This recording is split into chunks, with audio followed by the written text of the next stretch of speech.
படிச்சீங்க? சொர்க்கவாசல் எப்படி இருக்கு சொர்க்கவாசல்? சூப்பரா இருக்கு படம். ஆர்ஜே பாலாஜி வேற லெவல்ல பண்ணியிருக்காரு. புதுசா ட்ரை பண்ணியிருக்காரு. நல்லா நடிச்சிருக்காரு. செல்வராகவன் கேரக்டர் சூப்பரா இருக்கு. படம் நல்லா தரமா இருக்கு. மியூசிக் எல்லாமே பக்காவா இருக்கு. மத்தவங்க எப்படி தெளிவா பண்ணியிருக்காங்க? கருணாஸ்லாம் இருக்காரு. கருணாஸ் தான் மெயின் இதுல படத்துல. கருணாஸ் மட்டும் தான் மெயின். கருணாஸ் வச்சுதான் கதையை நவருது.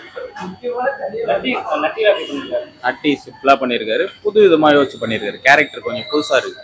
இதுவரையே பண்ணாத கேரக்டரா பண்ணியிருக்காரு நட்டி. கொஞ்சம் டோன்லாம் மாற்றி கொஞ்சம் நல்லா இருக்கு பார்க்கறதுக்கு. படம் தரமாக இருக்கு. இன்னும் ஒன்று மழை காலத்துனால யாரும் வரல அவ்வளோவா. மியூசிக் சூப்பராக இருக்கு படத்தில். அதான் ஒரு மாதிரி விதமான கரெக்டாக அந்த படத்துக்கு ஏற்ற மாதிரி போயிருக்கு. மியூசிக் தரமாக இருக்கு. படம் நல்லா இருக்கு. எல்லாரும் பார்க்கலாம். ஆர்ஜே பாலாஜி புதுசாக பண்ணியிருக்காரு. அவர் இது வரையும் பண்ணதில்லை. ஆனால் இது புதுசாக இருக்கு. ரொம்ப நல்லா இருக்கு. புரியல. காமெடிலாம் எதுவுமே இருக்காது. படம் ஃபுல்லாக சீரியஸாக அமைதியாக போகும். நம்ம அமைதியாக பார்க்கலாம். லாஸ்ட்ல உங்களுக்கு தரமான ஒரு படம் நல்லா பார்த்துட்டு வந்தோம். 110 ரூபாய்க்கு வருது. சோசியல் மெசேஜ்ல அந்த மாதிரிலாம் இல்லை. ஜெயிலில் என்ன நடக்குது, ஜெயிலுக்கு போனா என்ன நடக்கும், அவ்வளோதான் கதை.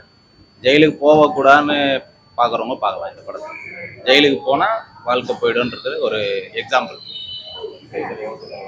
மூவி எப்படி இருக்குமா? நல்லா இருந்துச்சு, தமாஷா இருந்துச்சு, ஜாலியா. என்ன மூவி பார்த்துறீங்க? இதுவா சொர்க்கவாசல். எப்படி இருக்கு சொர்க்கவாசல்? பரவாயில்ல ப்ரோ, நல்லா ஏன் நல்லா இருக்கு சொல்றீங்க? அது இந்த ஜெயிலில் எப்படிலாம் நடக்குது அந்த மாதிரிலாம் நிறைய விஷயம் சொல்லியிருக்காங்க. அது நல்லது நடக்குது, கெட்டது நடக்குது, அதை பற்றிலாம் சொல்லியிருக்கிறாங்க. அதில் எங்கெங்கே அரசியல்லாம் இது ஆகுது அதை பற்றி சொல்லியிருக்கிறாங்க. புரியல ப்ரோ. ஆக்டிங் நல்லா தான் இருக்கு. ஓகே தான் ப்ரோ, நல்லா தான் பண்ணியிருக்கிறாங்க. ஓகே தான், கேரக்டர் நல்லா தான் இருக்கு.